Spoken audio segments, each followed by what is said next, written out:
Hey everyone, welcome back to the channel. If you're new here, hit that subscribe button and join the Demon Slayer squad. We're diving deep into this epic series that just keeps hitting us right in the feels. Today, we're talking episode 17 of Kimetsu no Yaiba, titled, You Must Master a Single Thing.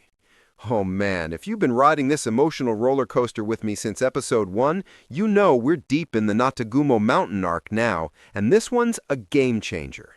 It's got heart, it's got thunder, and it's got me tearing up just thinking about it. But don't worry, I'm keeping it spoiler light on the big plot twists. We're here to soak in every moment, every breath, every sword swing without ruining the surprise for anyone catching up. Let's jump in, like we're all huddled around the screen together, popcorn in hand. Picture this. The forest on Mount Natagumo is a nightmare straight out of your worst dreams. Those thick, sticky spider webs are everywhere, draping from the trees like some twisted Halloween decoration gone wrong, catching poor demon slayers in their grasp. Tanjiro, our boy with the unshakable spirit, is pushing forward with that determined glint in his eye, Nezuko tucked safe in her box on his back. He's got Inosuke charging ahead like a wild boar on a mission, snorting and grunting, dual blades flashing as he slices through anything that moves. But then there's Zenitsu. Oh, Zenitsu. If you've been side-eyeing him this whole arc thinking he's just comic relief, buckle up, because this episode is his spotlight, and it's about to crack your heart wide open. We open with Zenitsu stumbling through the underbrush, his yellow haori flapping like a scared bird's wings. He's already a mess, sweat pouring down his face, eyes wide as saucers, muttering to himself about how unfair life is. Remember how he got separated from the group earlier? Yeah, that bite from one of those creepy spider demons has him freaking out even more. He's clutching his arm where the poison's sinking in, feeling that dizzy nausea creeping up, the world spinning like he's on a bad carnival ride. And then, bam, the little spider kids show up. These aren't your friendly neighborhood arachnids. They're these pale, eerie demon spawn with too many eyes and legs that skitter like something out of a horror flick. They're climbing the trees, whispering taunts, giggling as they close in. Zenitsu is screaming his lungs out. Why me? Why always me? And it's equal parts hilarious and heartbreaking because you can feel his terror radiating off the screen. He bolts, legs pumping, but those webs are everywhere, slowing him down, tugging at his clothes like ghostly hands. He trips over roots, crashes into bushes, all while those spiderlings chatter about how he'll soon be one of them, part of their twisted family. Zenitsu's mind is racing, flashing back to simpler times, but we'll get to that in a sec. Right now, he's cornered against a massive tree trunk, heart pounding so loud you swear you can hear it through your headphones. The air's thick with that eerie mist, the kind that muffles sounds and amps up the dread. Ufotable's animation here? Chef's kiss. The way the leaves rustle, the shadows dance. It's so immersive you feel the humidity, the fear crawling up your spine. Cut to Tanjiro and Inosuke because the episode weaves their paths beautifully without missing a beat. Tanjiro's senses are on fire, that heightened smell of his picking up blood and despair from all directions. He's slashing through webs with water-breathing forms that flow like a river in flood, precise and graceful. But there's this undercurrent of worry in his voice every time he calls out for Zenitsu or Nezuko. Inosuke loving it though. Beast mode activated. He's hacking away with those jagged Nichiren blades, feral laughs echoing as he boasts he's the strongest. They stumble on more trapped slayers, Tukuns hanging like grim ornaments. And Tanjiro's face, God, that face, crumples with empathy. He doesn't hesitate. He's cutting them free, whispering encouragements even as the danger closes in. It's that pure-hearted drive of his that reminds you why we root for him so hard. In a world of monsters, he's the one fighting to save everyone, not just survive. But let's circle back to Zenitsu, because this episode is his soul laid bare. As he's backed into that tree, the poison hitting harder, dizziness making the ground tilt, nausea twisting his gut, he collapses, clutching his head. And that's when it starts, the hair loss. Clumps falling out in his hands, soft yellow strands drifting to the forest floor like sad confetti. He's staring at them in horror, yelling, "Not my hair! I wasn't told about this!" It's played for laughs at first, that classic Zenitsu panic, but underneath, it's raw vulnerability. The spider demon, this hulking, grotesque thing with a boy's face twisted in demonic rage, looms over him, mocking his fear, promising the transformation will strip away everything human. 30 minutes, it says, and you'll be crawling on all fours, begging to serve. Zenitsu's trembling, tears streaming, and you can't help but lean in, whispering, "Hang on, buddy." And then the flashbacks hit like a thunderclap. We see young Zenitsu, pre-Demon Slayer, drowning in debt and heartbreak. There's this girl, beautiful, manipulative, who sweet-talks him into borrowing money only to ditch him for someone richer. He's left penniless, alone in the rain, the weight of betrayal crushing him. Cut to his rescue. This old man, Jigiro Kawajima, or Gramps as Zenitsu calls him, scoops him up like a stray pup. Gramps is this thunderous figure, former Thunder Hashira, with a presence that fills the screen, his Hiyori crackling like storm clouds. He trains Zenitsu on this wind-swept mountain, thunder rumbling overhead, teaching him the basics of swordsmanship. But Zenitsu, he's a wreck. Can't focus, can't swing straight, always crying about how he'll never measure up.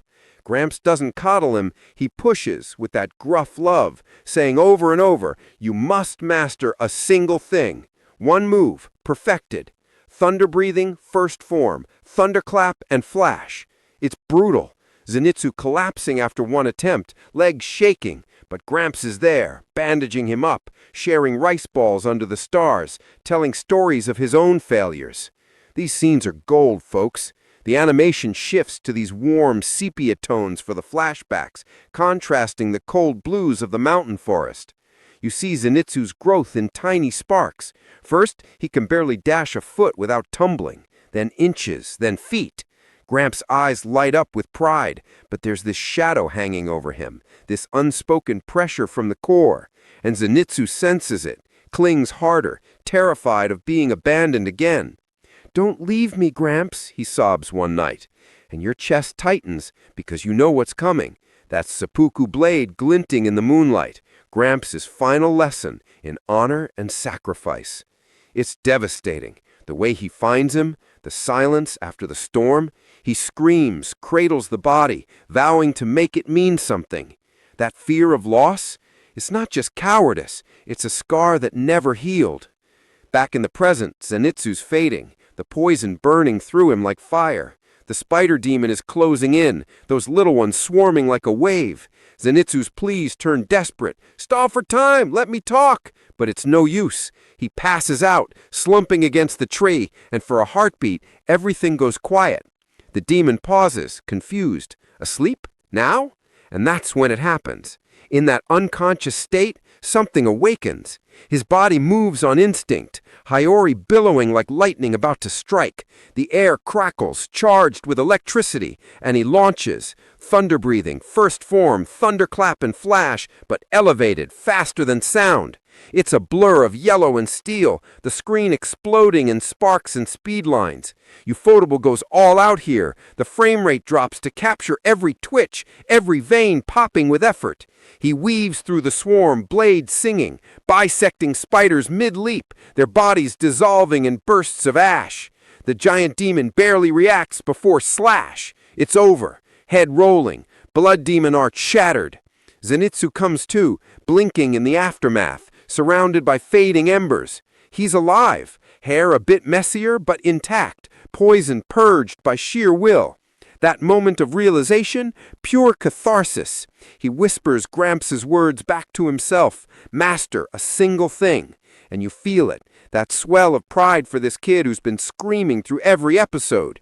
It's not about being fearless, it's about pushing through the terror for the people you love.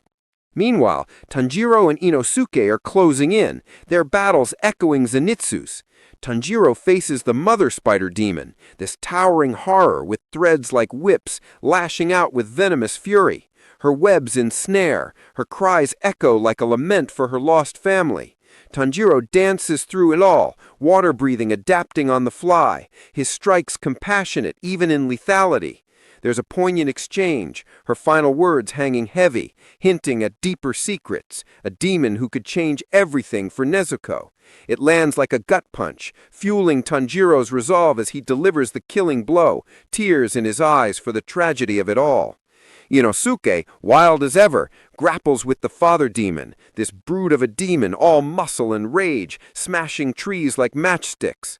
Their clash is primal, blades on claws, beast-breathing versus raw power.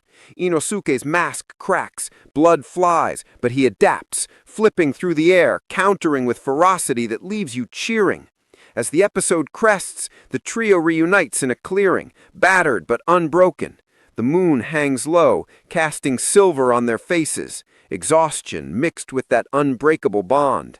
Zenitsu is recounting his nap with wide-eyed awe, Tanjiro smiling through the pain, Inosuke flexing like he won the whole mountain. But there's no time to breathe. Crows caw warnings, and the air shifts. Episode fades on that chill. Strings swelling to a crescendo that leaves you gripping your seat. Whew, what a ride. Episode 17 isn't just action. It's a love letter to perseverance, to those quiet strengths we all doubt in ourselves. Zenitsu's arc here, it humanizes him, makes you ache for his wins. The animation, the score, every frame pulses with emotion. If this doesn't have you ugly crying or fist pumping, check your pulse. What hit you hardest? Zenitsu's flashbacks?